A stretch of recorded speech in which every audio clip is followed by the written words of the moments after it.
Cette semaine à l'émission, Hello nous présente une chronique enneigée. J'ai la chance de discuter avec un de mes humoristes préférés, Émile Coury, et on parle de folklore québécois avec les Pères Pittu. Bonne émission!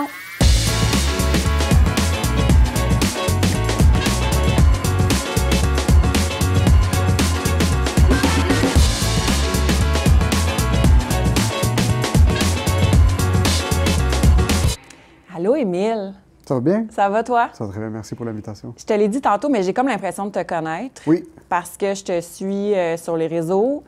Je vais souvent au Sacré Cabaret d'humour à Saint-Eustache, soirée d'humour que tu animes. Oui. Fait que c'est comme t'es rentrée, puis je te parle depuis tantôt comme si notre relation était déjà solide et établie. J'aime ça parce que j'ai des social skills quand même relativement bas. C'est vrai? So, quand quelqu'un connaît déjà un petit peu, a déjà écouté le podcast, suit un petit peu mon humour, ça facilite la transaction conversationnelle. Fait que c'est comme si on skip toute l'étape.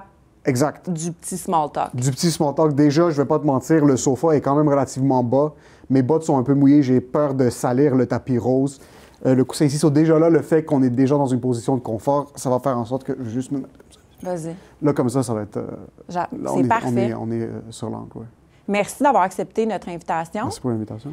Je suis déjà fan de ce que tu fais. Tu es un humoriste que je trouve rafraîchissant. Tu as un podcast. Oui. Avec ton ami Jacob Ospian, qui est aussi humoriste. Oui. J'en ai parlé l'autre fois avec Pierre Bruno Rivard. Est-ce que tu juges que c'est nécessaire aujourd'hui d'avoir un podcast quand tu veux mousser ta carrière? J'ai l'impression qu'on a tous des podcasts maintenant. Tout le monde a des podcasts, mais c'est aussi... je pense pas que c'est nécessairement nécessaire pour faire mousser sa carrière d'un point de vue vente. Je pense que c'est juste pour être capable d'exprimer tout ce que j'ai besoin d'exprimer dans une semaine.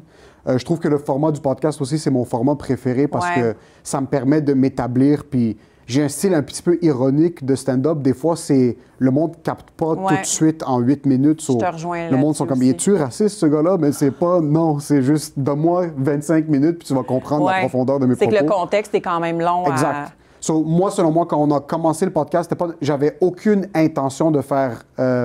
de grandir mon public ou quoi que ce soit. C'était vraiment pour être capable d'exprimer ce que j'avais besoin d'exprimer. Puis j'en ai parlé avec Jacob au début. Je lui ai dit, l'argent, on va pas en faire pour les 5 premières années si on en fait. Puis on a été chanceux. On a eu un following un peu très loyal dès le début. Puis c'est avec le temps, ça a commencé à grandir tranquillement. On n'a jamais explosé, mais on avait quand même un following qui nous a permis de remplir des petites salles puis d'être assez indépendant dans notre approche, point de vue vente de billets. Donc je pense que commencer un podcast, go for it. Il peut en avoir 1 milliard. Si tu es capable d'offrir quelque chose que le monde veut consommer, ben tant mieux. Mais l'important, c'est de savoir que c'est pas une business à la base. C'est une plateforme pour t'exprimer. Puis si jamais après, tu es capable d'inclure ce côté plus entrepreneurial, ben go for it. Toi, ton côté entrepreneurial, tu l'as quand même. Tu as travaillé comme attaché de presse. Oui. Tu as un bac. Oui. Puis là, tu es humoriste. Oui.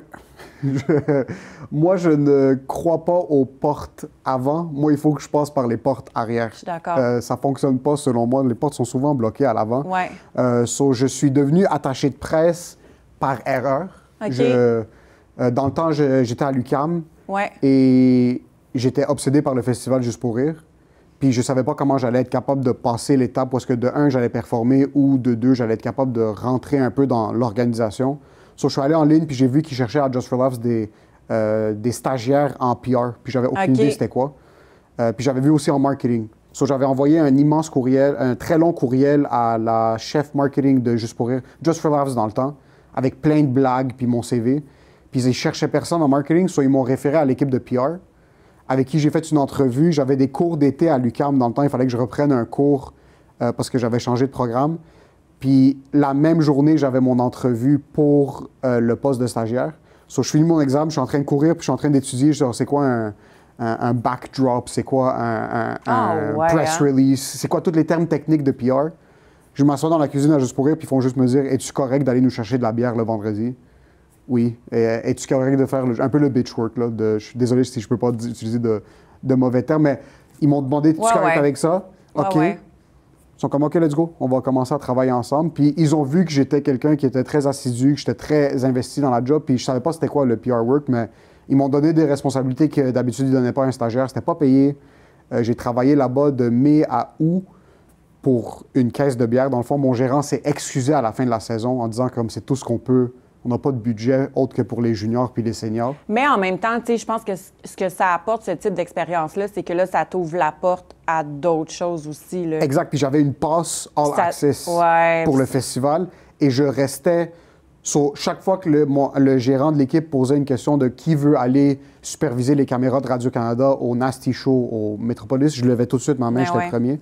J'ai rencontré mes idoles pendant... j'ai pu travailler avec Dave Chappelle, j'ai pu travailler avec... Donc, j'ai assisté à certains événements où est-ce que c'est moi qui étais un peu leur buffer entre les journalistes puis la production. J'ai rencontré plein de monde, j'ai pu travailler à un tapis rouge où est-ce que le monde que j'écoutais à la télé, le monde qui m'ont donné envie de faire de l'humour. Gad, dans le temps avant qu'il fasse ce qu'il a fait. Gad Elmaleh, qui était mon idole. Il y a un été complexe, c'était moi, son attaché de presse pour le festival. J'ai été très chanceux parce que je savais pas c'était quoi le PR. Mais s'il m'avait accepté en marketing, je pense que ça aurait été un très mauvais été parce que je voyais ce que les stagiaires en marketing faisaient, puis ils passaient des flyers à l'extérieur. Versus moi, moi, j'étais avec Gad à Radio-Canada, j'étais avec Gad à TVA, à CTV. C'est moi qui l'amenais dans ces entrevues. Je pouvais connecter, parler avec des humoristes. Donc, ce côté entrepreneur m'a forcé à essayer de trouver des manières externes un peu de rentrer. Puis j'ai fini par travailler 5 ans comme attaché de presse à Just for Laughs. J'ai monté un petit peu les échelons. Puis il y a une année que je me suis dit, je veux plus rencontrer ces humoristes-là en tant que professionnel du PR. Je veux qu'ils sachent que je veux les rencontrer comme humoristes. Tu veux être un collègue, là. Je veux être un collègue plus que quelqu'un qui est un peu connecté au milieu. J'ai pris tout ce que j'avais à apprendre, puis là, Puis là, dans le fond, tu as notamment, parce qu'ici, on est dans les Basses-Laurentides, tu animes une soirée qui est une fois par mois à la Petite Église. Comment tu gères, tu sais, cette animation-là qui revient à chaque mois? C'est comme de reconquérir un public, mais en même temps, c'est souvent les mêmes personnes qui reviennent. Est-ce que c'est difficile en tant qu'humoriste de... faut tout le temps que tu aies cette espèce, pas d'improvisation, mais il faut que tu sois vite sur la répartie, là. Parce que moi, j'étais allée mercredi passé, puis il y avait quelqu'un en avant qui était bien intoxiqué, là. Oui, exactement, bien intoxiqué. Passer un bon moment toute seule, à voix haute, souvent avec les humoristes. Il y a beaucoup de monde qui se permettent. On dirait qu'à partir de la 6e bière, c'est là que les gens pensent que c'est une conversation, ça devient un podcast, le spectacle. J'anime énormément au bordel. OK. Et je suis là-bas pas mal, je te dirais, plus que 60% de mes shows par mois, c'est là-bas. Je joue beaucoup, puis j'anime beaucoup, donc ça fait en sorte que mon crowd work puis mon improvisation... crowd work, c'est ça que je cherchais. C'est ça, c'est très aiguisé, donc je suis content d'avoir eu cette expérience-là que je peux amener un peu partout. Puis là-bas, c'est une mensuelle, c'est pas si pire que ça. Donc ça me permet, dans la mensuelle, d'être capable de faire valoir ce côté-là de mon expérience au public. Puis il y a souvent des nouveaux. Donc j'essaie tout le temps de voir c'est qui les personnes qui sont là pour la première fois. Puis c'est à eux que je parle parce qu'après les réguliers de la soirée, que ça fait... ils vont déjà revenir, là. Ils sont venus, ils vont déjà revenir, puis ils ont déjà fait partie de l'expérience. Donc quasiment même eux, ils ont hâte que je parle aux nouvelles personnes pour voir c'est qui les nouvelles personnes qui viennent nous rejoindre. De ce côté-là, je trouve que le bordel, c'est un peu mon gym. C'est là-bas que j'ai honed mon skill. Puis là, je suis capable de l'amener dans plusieurs soirées. Quand ils m'ont offert l'animation à Saint-Eustache, j'ai été content. De un, c'est très proche de chez nous, donc c'est nice de ne pas devoir se taper du trafic. Puis de deux, c'est tellement une belle salle. Le public est chaleureux. Ah oui, moi j'adore ça, aller là. Il y a une énergie dans cette salle-là. J'ai déjà fait des premières parties là-bas aussi. J'ai déjà performé sur d'autres spectacles que la soirée d'humour. Puis je sais pas, le gabarit de la salle fait en sorte que les rires sont forts. Il y a une vibe dans cette salle-là qui est très cool. Puis les gens qui veulent te voir, là, tu as un spectacle, Big Business. Oui. Le 2 avril, c'est déjà complet au bordel. Oui. Tu as une autre date le 13 mai. Oui. Fait que les gens ils peuvent s'acheter les billets. Puis sinon, ben, tu es sur les réseaux. Exact, sur Instagram, tu as ton Linktree. Fait que c'est vraiment facile de vraiment aller chercher chacun de tes projets individuellement, là. Exact. Big Business, c'était ma première heure. OK. Elle est disponible sur YouTube. Je sais que ça porte à confusion parce que je l'ai dans le même lien. OK. Là, je rôde le nouveau matériel. Si le monde veut venir voir un peu le processus la création du nouveau spectacle, il y a le bordel, j'ai 2 dates, puis je vais rajouter d'autres dates dans la Rive-Nord éventuellement. Et ça, c'est pas le choix dans le hood. Tu nous le diras. C'est ça. Donc, c'est sur Émile Coury. Je pose des sketchs sur Instagram, TikTok, Facebook, un peu partout. Puis sinon, ben, pour les fans, on peut te retrouver à Saint-Eustache 19 mars, 16 avril et le 21 mai pour la dernière de la saison du Sacré Cabaret d'humour. Absolument. Merci, Émile, d'avoir été avec nous. C'est l'heure de la chronique web! À chaque semaine, comme j'invente une petite toune. J'aime ça. On devrait faire une petite toune pour ça. On prend des notes. Comment t'as vécu la fin de semaine de la Saint-Valentin qui était, ma foi, enneigée? Bien encabanée. Ouais. Très, très bien. Mais c'est exactement de ça qu'on va parler aujourd'hui, la fin de semaine justement de la Saint-Valentin, ouais. les 13 et 16 février. Des montagnes et des montagnes et des montagnes de neige dans la région. Limite apocalyptique. Absolument. Ouais. Non, vraiment. C'était une double tempête hivernale. C'est 2 tempêtes différentes sur 3 jours. Ouais. C'est du jamais vu. En fait, on a reçu le jeudi environ 35 cm de neige, un peu plus peut-être le dimanche. Oui, assurément. Pour un total de près de 80 cm de neige. Est-ce que tu sais, c'est quand la dernière fois que ça s'est arrivé au Québec? Dans les années 70? 50. Wow! Dans les années 50, c'est la dernière fois que c'est arrivé. Donc, c'est extrêmement majeur, évidemment, ouais. que ça l'a Pour affecté, que les écoles, en plus, ferment oui. 2 fois, tu sais, si on considère que c'est dans la même semaine. Oui, vraiment. C'est assez extrême. Non, assez majeur, là, qu'on conseille aux gens de ne pas prendre leur véhicule, etc. Puis là, ça s'est tranquillement transformé en blizzard dans certains endroits, en poudrerie, tellement qu'il y avait des vents. Là, on parle de 70 km/h, les vents. Là, fait que ça l'a assez affecté la grande région. Et ça l'a pas fait le plaisir de tout le monde. Je te dirais, je pense que tu n'es pas surprise de tout ça. On peut aller voir quelques réactions.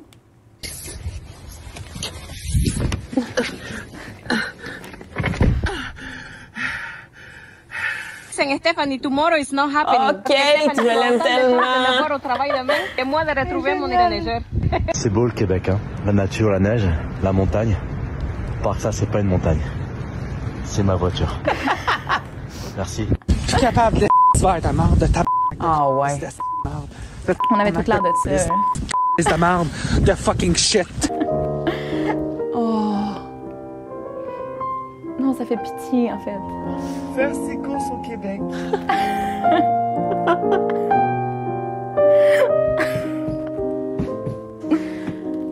Oh, ça ressemblait à ça chez nous. Non, c'est ça, hein? Oui, j'ouvrais la porte patio pour que mon chien puisse aller dehors. Ouais. Puis j'ai un carlin. Fait que, tu sais, c'est pas un chien d'hiver, là, Non. d'emblée. Ouais. Puis là, j'ouvrais la porte, il arrivait devant, puis il faisait « nope ». C'est vrai? Là, il repartait.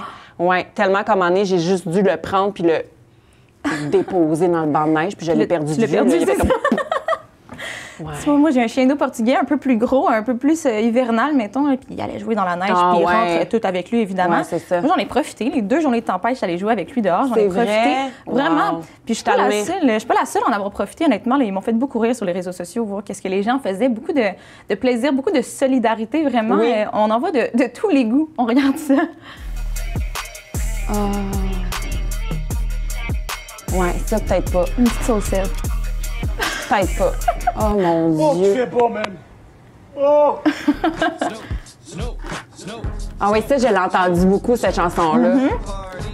Du ski de fond. Pourquoi pas?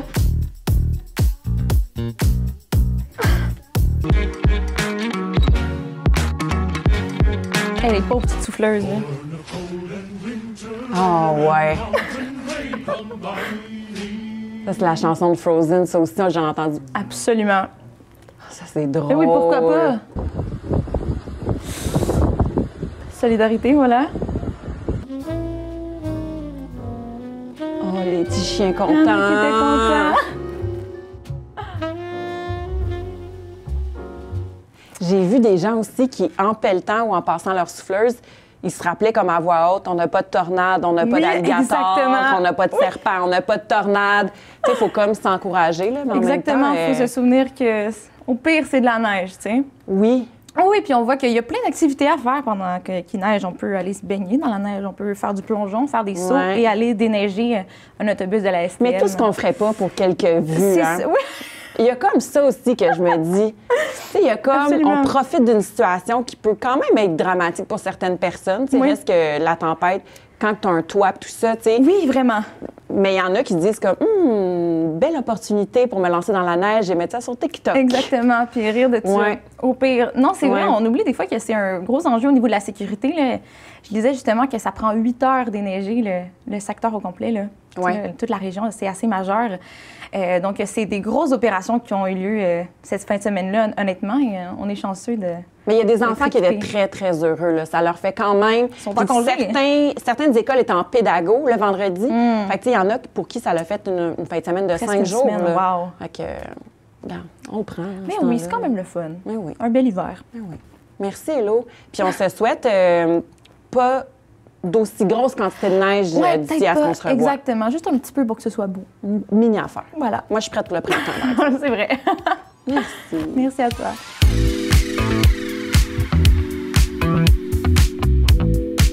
Votre énergie est tellement contagieuse. C'est vraiment, c'est super agréable, super sympathique. Vous êtes le duo Les Pères Pétus. Oui, Qui êtes-vous? Que faites-vous dans la vie? ben nous sommes les Pères Pétus. Ben, on fait de la musique principalement traditionnelle, beaucoup de chansons aussi. Et on s'amuse, on fait beaucoup de public jeunesse.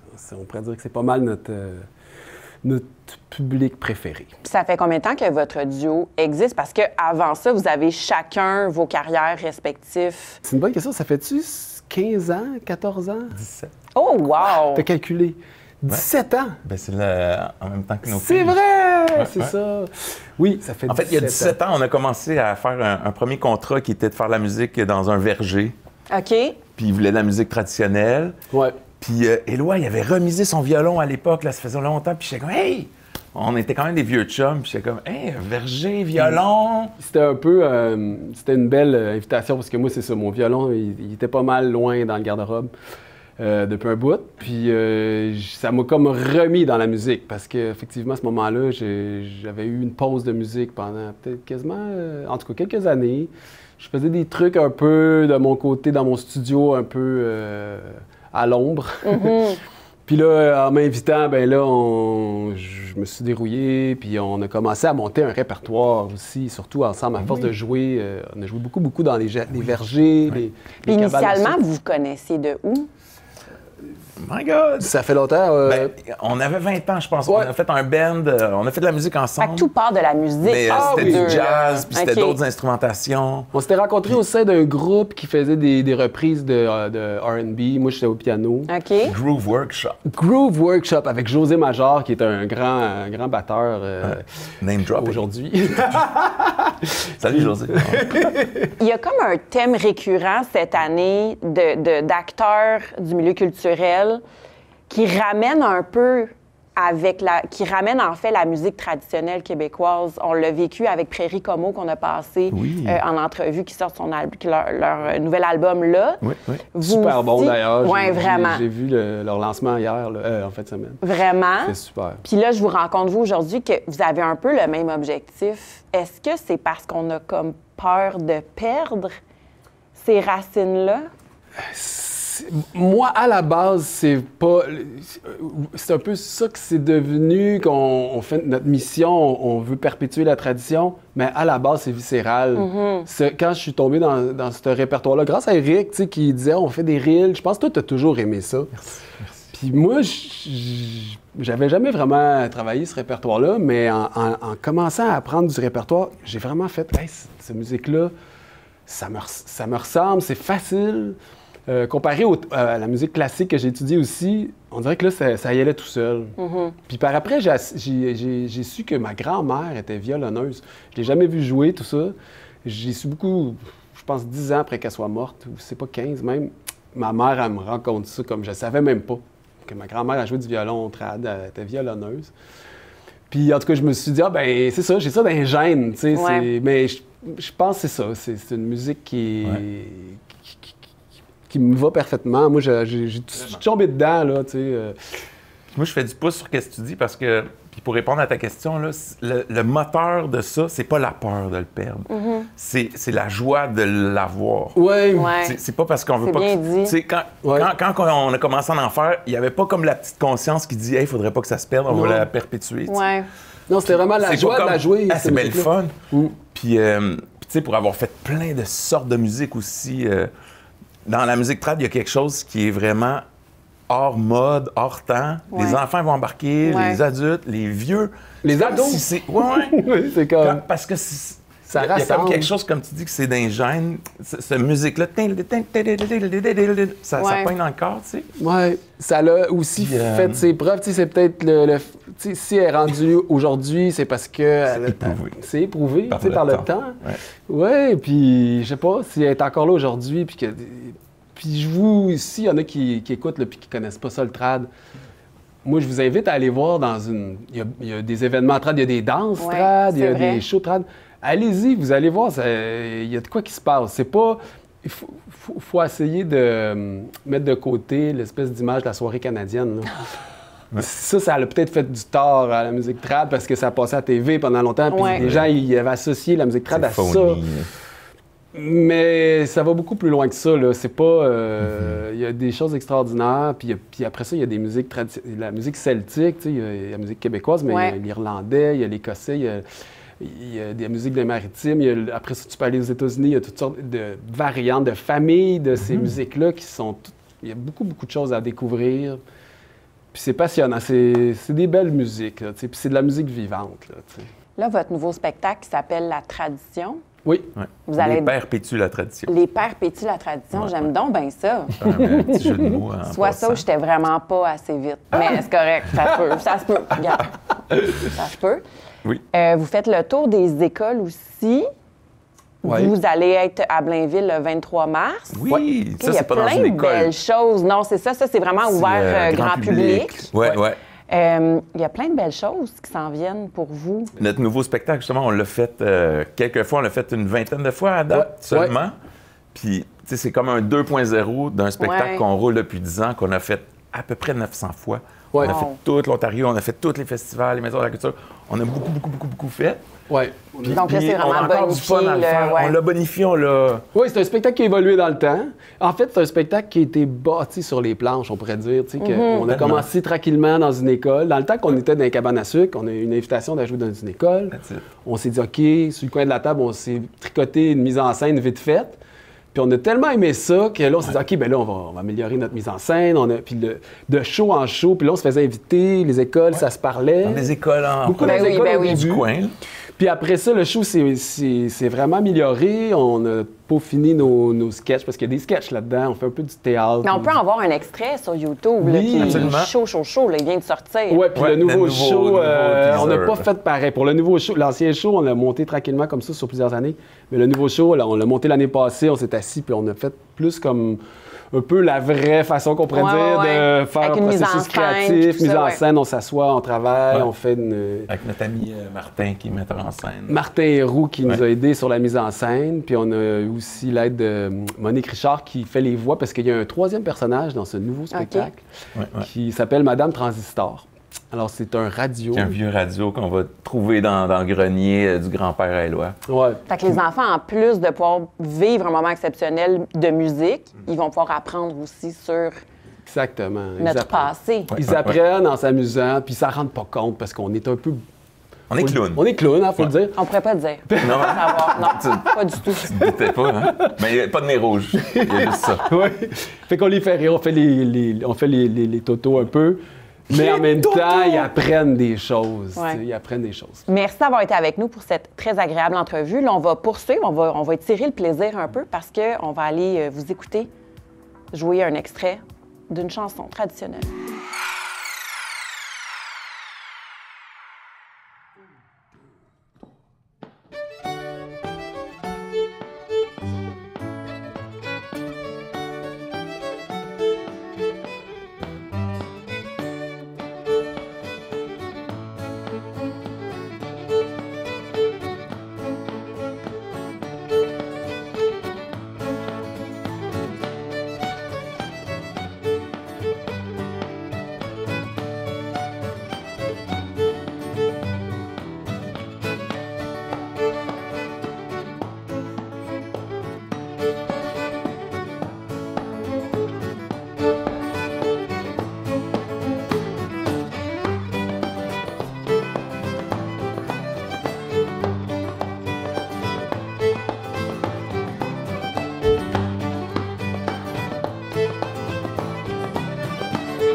Merci infiniment d'avoir été des nôtres. Pour réécouter les épisodes, rendez-vous sur le site web de TVBL. On se dit à la semaine prochaine.